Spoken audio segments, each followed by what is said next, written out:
وَلَقَدْ يَسَّرْنَا الْقُرْآنَ لِلذِّكْرِ فَهَلْ مِن مُدَّكِرٍ۔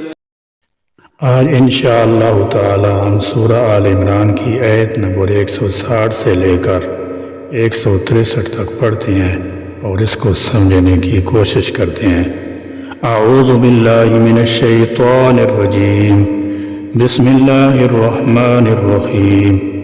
إن ينصركم الله فلا غالب لكم وإن يخذلكم فمن ذا الذي ينصركم من بعده وعلى الله فليتوكل المؤمنون۔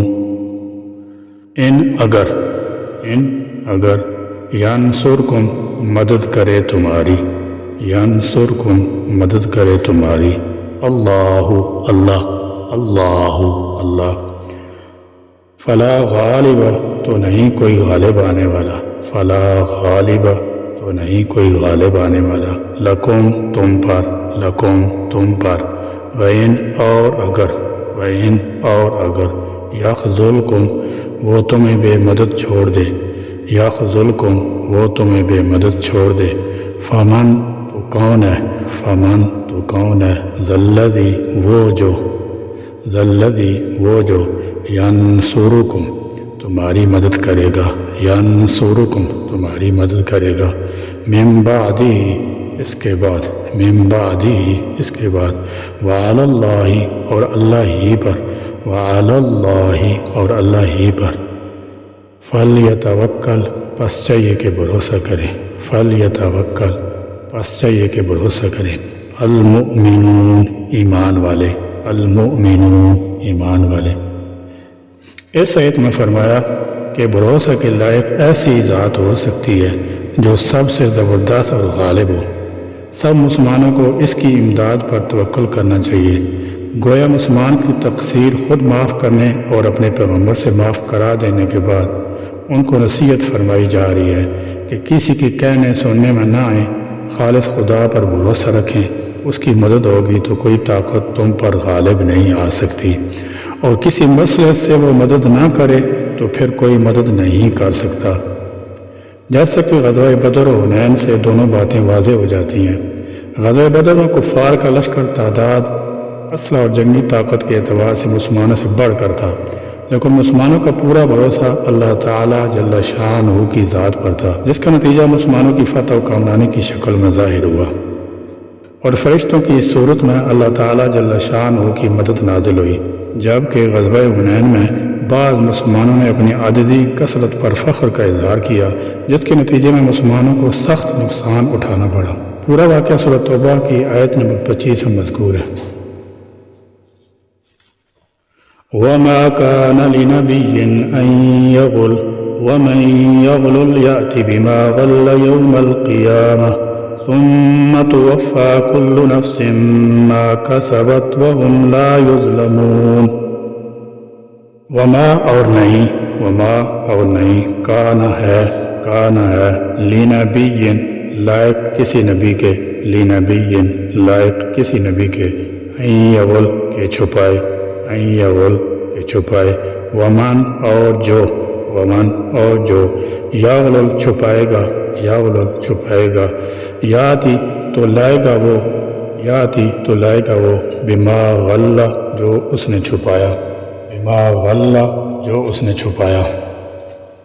غلول کی اصل معنی غنیمت میں خیانت کرنے، بدعہدی اور بے وفائی کرنے کی ہیں، لیکن کبھی مطلق خیانت کے معنی میں بھی آتا ہے، بلکہ بعض اوقات میں ایک چیز کے چھپا لینے پر اس کا اطلاق ہوتا ہے۔ یوم القیامت قیامت کے دن، یوم القیامت قیامت کے دن، ثم پھر توفا پورا بدلہ پائے گا، توفا پورا بدلہ پائے گا، کل نفس ہر شخص، کل نفس ہر شخص، ما جو کسبت اس نے کمایا، کسبت اس نے کمایا، وہم اور وہ لا یظلمون نہیں ظلم کیے جائیں گے، لا یظلمون نہیں ظلم کیے جائیں گے۔ اس آیت کے شان نزول میں حضرت ابن عباس رضی اللہ تعالی عنہما سے روایت ہے کہ غزوہ بدر کے دن مال غنیمت میں ایک سرخ چادر گم ہو گئی۔ بعض منافقین نے جو ہر وقت مسلمانوں اور رسول اللہ صلی اللہ علیہ وسلم کی بدخواہی میں آگے آگے رہتے تھے، مال غنیمت کی تقسیم کے وقت سیدھے سادھے مسلمانوں کے دلوں میں لغو اور فضول وسوسے پیدا کرنے شروع کر دیے کہ مال غنیمت کی سرخ چادر رسول اللہ صلی اللہ علیہ وسلم نے چھپا کر رکھ لی ہے۔ ان آیتوں میں فرمایا جا رہا ہے کہ نبی کی تو شان ان باتوں سے بہت بلند ہے، کیونکہ نبی ہر گناہ سے معصوم ہوتا ہے، اس کی طرف تو تصور گناہ بھی نہیں کیا جا سکتا۔ نبی علیہ الصلاۃ والسلام کا خیانت کرنا ممکن ہی نہیں، کیونکہ یہ شان نبوت کے خلاف ہے، لہذا ان سے ایسا ممکن ہی نہیں۔ وہ نہ تو وہی کے معاملے میں خیانت کرتے ہیں اور نہ کسی اور معاملے میں۔ اس آیت کریمہ سے کئی مسئلے معلوم ہوئے۔ ایک یہ کہ غنیمت کی تقسیم کے بغیر ناجائز طریقے پر کچھ لینا سخت حرام ہے۔ دوسرا یہ کہ نبی علیہ الصلاۃ والسلام گناہوں سے معصوم ہے۔ گناہ اور نبوت میں وہی نسبت ہے جو اندھیرے اور اجالے میں ہے۔ تیسرا یہ کہ نبی علیہ الصلاۃ والسلام پر بدگمانی منافقوں کا کام ہے اور کفر ہے۔ چوتھا یہ کہ نبی علیہ الصلاۃ والسلام رب العالمین عز و جل کے ایسے پیارے ہوتے ہیں کہ اللہ تعالیٰ جل شانہ ان پر سے لوگوں کی تہمتیں دور فرماتا ہے۔ اس آیت میں خیانت کی مذمت بھی بیان فرمائی گئی ہے کہ جو کوئی خیانت کرے گا وہ کل قیامت میں اس خیانت والی چیز کے ساتھ پیش کیا جائے گا۔ احادیث میں بھی خیانت کی بہت مذمت بیان کی گئی ہے۔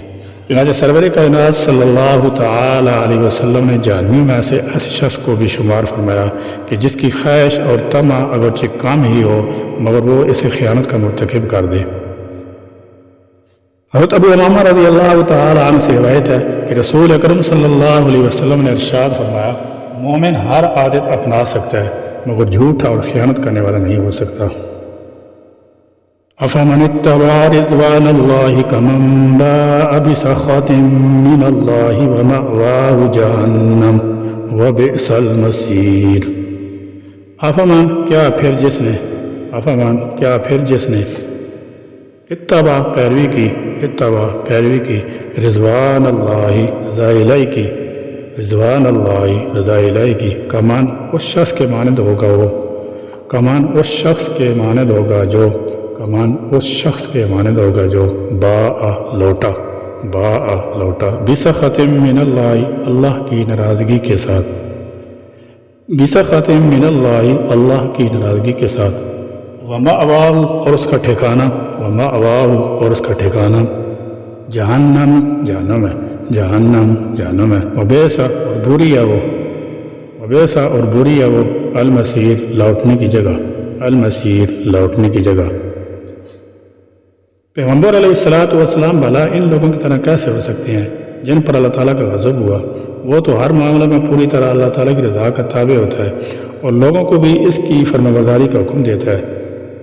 عام لوگ اور نبی ہرگز برابر نہیں ہو سکتے۔ طمع، لالچ اور بددیانتی نبی نہیں کر سکتا۔ اللہ رب العزت نبوت کا درجہ افضل ترین انسان کو ہی دیتا ہے اور وہ ہر بندے کے ہر عمل کو خوب اچھی طرح دیکھ رہا ہے اور اللہ تعالیٰ جل شانہ کی رضا کا طالب اور اللہ تعالیٰ جل شانہ کی ناراضگی کا مستحق دونوں برابر نہیں ہو سکتے۔ کہاں وہ جو اللہ عز و جل سے سچی محبت کرنے والا ہے، اس کی اطاعت کرنے والا ہے، اس کی خوشنودی کے لیے سب کچھ قربان کر دینے والا ہے جیسے صحابہ کرام رضی اللہ تعالی عنہم اجمعین، اور کہاں اللہ تعالیٰ کی نافرمانی کرنے والے، اس کے احکام سے منہ موڑنے والے، اس کی ناراضگی کی پرواہ نہ کرنے والے جیسے کفار و منافقین اور ان کے پیروکار نافرمان لوگ، یہ دونوں برابر کیسے ہو سکتے ہیں؟ افمن اتبع رضوان اللہ کمن باء بسخط من اللہ، کیا وہ شخص جو اللہ کی رضا چاہتا ہے، جو اللہ تعالیٰ کی ناراضگی لے کر لوٹا ہے، کفر، شرک، نافرمانی، یک طرفی، چوری، خیانت وغیرہ خدا کی ناراضگی کے کام ہے۔ جو شخص بار ان کاموں میں لگا رہا جو اللہ تعالیٰ جل شانہ کی وحدانیت کو تسلیم کرتا ہے، اس کے احکام پر عمل کرتا ہے اور مخلوق خدا کی خدمت کرتا ہے، اللہ تعالیٰ کی ناراضگی مول لینے والے کے متعلق فرمایا، ومأواہ جہنم، ایسے شخص کا ٹھکانہ دوزخ ہے، وبئس المصیر، اور یہ لوٹ کر جانے کی نہایت ہی بری جگہ ہے۔ ہم درجات عند اللہ واللہ بصیر بما یعملون۔ ہم وہ درجات الگ الگ درجوں میں ہوں گے، درجات الگ الگ درجوں میں ہوں گے، عند اللہ اللہ کے ہاں، عند اللہ اللہ کے ہاں، واللہ اور اللہ بصیر خوب دیکھنے والا ہے، بصیر خوب دیکھنے والا ہے، بما اس کو جو بما اس کو جو یعملون عمل کرتے ہیں، یعملون عمل کرتے ہیں، یعنی نبی اور سب خلقت برابر نہیں، تمام وغیرہ کے پاس و ذلیل کام نبیوں سے نہیں ہو سکتے۔ حق تعالیٰ جل شانہ سب کو جانتا ہے کہ کون کس درجہ کا ہے اور سب کے کام دیکھتا ہے۔ کیا وہ ایسی پست طبیعت والوں کو منص و نبوت پر سرفراز فرمائے گا؟ العیاذ باللہ۔ ہر نیک و بد کے متعلق فرمایا ہم درجات عند اللہ، اللہ کے ہاں ان کے سب درجات ہیں، نیکی کی بھی درجات ہیں اور برائی کی بھی درجات ہیں۔ جس قسم کا عمل ہوگا اسی قسم کی جزا ہوگی۔ مجرمین میں سے چور، ڈاکو، خائن وغیرہ کا درجہ الگ ہوگا، کافر الگ ہوں گے، مشرک اور بیتی اپنے درجے میں ہوں گے، عیاشی، فواشی اور شراب نوشی کرنے والے اس درجے میں ہوں گے، اور ان سے ایک ایک جرم کا مواخذہ کیا جائے گا اور درجہ بدرجہ سزا دی جائے گی۔ اسی طرح نیکی کی بھی درجات ہوں گے۔ اللہ تعالیٰ نے فرمایا وَلِكُلٍّ دَرَجَاتٍ مِّمَّا عَمِلُوا، ہر شخص کے درجات اس کے عمل کے مطابق ہوں گے۔ جس طرح دنیا میں اونچ نیچ ہے اسی طرح آخرت میں بھی تفاوت ہوگا۔ بعض لوگ نہایت بلند درجے میں ہوں گے اور بعض نہایت ہی پستی میں ہوں گے۔ فرمایا واللہ بصیر بما یعملون، اللہ تعالیٰ جل شانہ اپنے مخلوق کے اعمال کو دیکھ رہا ہے، اس کا علم ہر چیز پر محیط ہے، لہذا وہ اعمال کے مطابق کی جزا اور سزا کا فیصلہ کرے گا۔ حق تعالیٰ جل شانہ ہم کو ہر طرح کی خیانت ظاہری و باطنی سے محفوظ فرمائے اور امانت کی صفت عطا فرمائے۔ یا اللہ ہم کو زندگی کے ہر لمحہ میں امین بن کر زندہ رہنے کی توفیق عطا فرما اور خیانت کے جرم سے ہر طرح بچنے کی توفیق نصیب فرما۔ اے اللہ میدان حشر کی رسوائیوں سے ہم کو اپنی پناہ میں رکھنا اور اس دنیا کی زندگی میں ہم کو اپنی خوشنودی کی راہ میں چلنا نصیب فرمانا اور ان لوگوں کی راہ پر چلنے سے بچانا جنہوں نے آپ کا غصہ و غضب کمایا۔ یا اللہ ہم کو اپنے نبی کریم صلی اللہ علیہ وسلم کی سچی محبت اور عظمت عطا فرما اور اس دنیا میں آپ صلی اللہ علیہ وسلم کی اتباع کی توفیق نصیب فرما اور میدان حشر میں آپ صلی اللہ علیہ وسلم کی شفاعت نصیب فرما۔ یا اللہ ہمارا حشر نشر اپنے متبع حق مخلص بندوں کے ساتھ فرمانا اور ہمارا دائمی ٹھکانہ انہی مخلصین مومنین کے ساتھ اپنی دائمی جنت میں بنانا اور اپنے غصہ اور غضب کی جگہ جہنم اور اس کے عذاب سے ہمیں بالکلیہ بچانا۔ سبحانک اللہم و بحمدک اشہد ان لا الہ الا انت استغفرک و اتوب الیک وآخر دعوانا الحمد للہ رب العالمین۔